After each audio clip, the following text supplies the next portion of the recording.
Assalamualaikum warahmatullahi wabarakatuh. Perkenalkan, nama saya Sandi Setiawan dari jurusan Pendidikan Teknik Mesin Universitas Pendidikan Indonesia.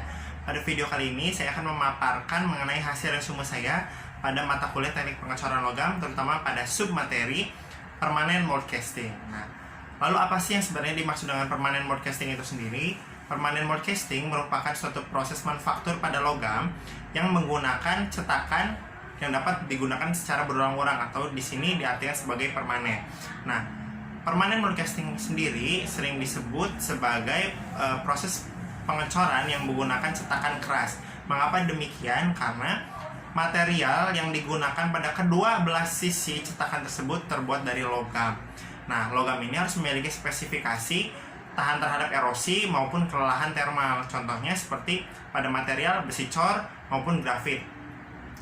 Atau bisa juga terbuat dari material lain atau kombinasi dari material lain seperti yang memiliki spesifikasi tahan terhadap panas seperti itu. Nah, produk yang dapat dihasilkan dari proses pengecoran ini diantaranya adalah seperti piston, batang penghubung, blok mesin maupun peralatan rumah tangga. Nah, biasanya benda yang dihasilkan dari pengecoran ini tidak memiliki berat yang tidak lebih dari 25 kg. Namun tidak menutup kemungkinan pada proses pengecoran ini dapat menghasilkan suatu benda dengan dimensi yang lebih besar sehingga memiliki massa yang lebih besar pula hingga sampai ratusan kilogram seperti itu. Nah, pada proses pengecoran apabila kita mengharapkan suatu hasil benda yang memiliki rongga interior, maka kita memerlukan suatu alat yang diletakkan pada cetakan, yaitu yang bernama core atau inti. Nah, core atau inti ini biasanya berbentuk seperti silinder memanjang yang nantinya akan membentuk suatu rongga interior pada benda. Contohnya seperti ini. Ini diperumpamakan sebagai core atau inti. Nah, core atau inti ini biasanya ditempatkan atau dipasangkan pada cetakan sebelum dilakukannya proses pengecoran. Nah, setelah dipasangkan maka logam cairan yang dituangkan kepada cetakan akan membentuk suatu rongga interior sehingga ketika dilepas akan terbentuk seperti suatu lubang pada benda. Nah, pada pembuatannya atau pada bahan core ini harus memiliki spesifikasi dapat dilepas dari benda ketika benda itu sudah mengeras.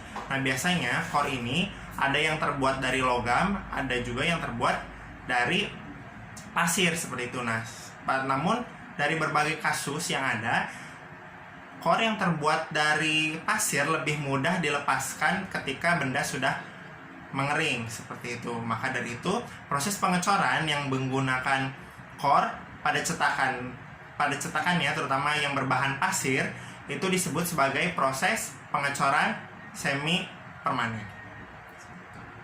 Nah, mungkin cukup sekian yang dapat saya jelaskan mengenai permanent mold casting. Semoga bermanfaat. Wassalamualaikum warahmatullahi wabarakatuh.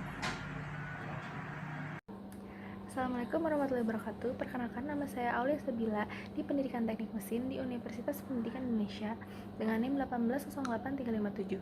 Di sini saya akan menyampaikan hasil resume mata kuliah Teknik Pengecoran Logam yang diberi judul Permanent Mold Casting yang sebelumnya sudah dijelaskan oleh teman saya. Untuk meningkatkan kekuatan cetakan permanen, permukaan rongga cetakan biasanya dilapisi dengan lapisan tahan api seperti natrium, silikat, dan tanah liat, atau disemprot dengan grafit setiap beberapa corannya.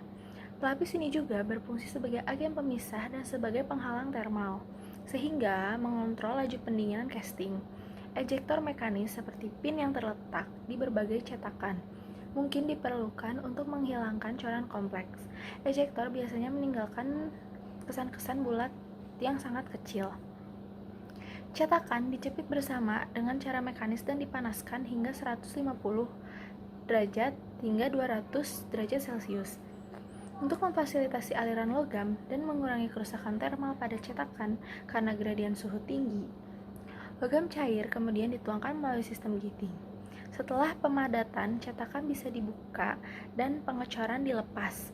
Cetakan seringkali menggunakan fitur pendingin khusus seperti alat untuk memompa air pendingin melalui saluran yang terletak di dalam cetakan dan menggunakan sirip pendingin. Meskipun operasi pengecoran cetakan permanen dapat dilakukan secara manual, namun seringkali otomatis untuk proses produksi yang sangat besar.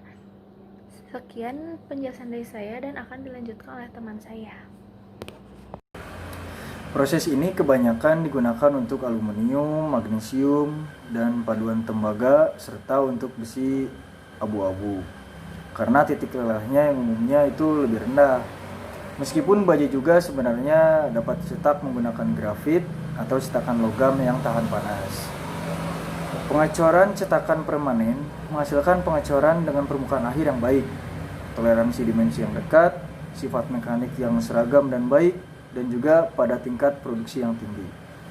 Meskipun biaya peralatan bisa menjadi tinggi karena biaya cetakan yang tinggi, sedangkan biaya tenaga kerjanya pun bisa menjadi tetap rendah karena otomatisasi. Proses ini dirasa kurang ekonomis karena untuk produksi kecil dan tidak cocok juga untuk bentuk yang rumit karena sulitnya mengeluarkan casting dari moldnya. Namun inti pasir yang mudah runtuh dapat kita manfaatkan, yang kemudian nanti dikeluarkan dari coran akan meninggalkan rongga internal yang rumit. Proses ini kemudian disebut juga pengecoran cetakan semi permanen atau semi permanen mold casting. Terima kasih. Wassalamualaikum warahmatullahi wabarakatuh.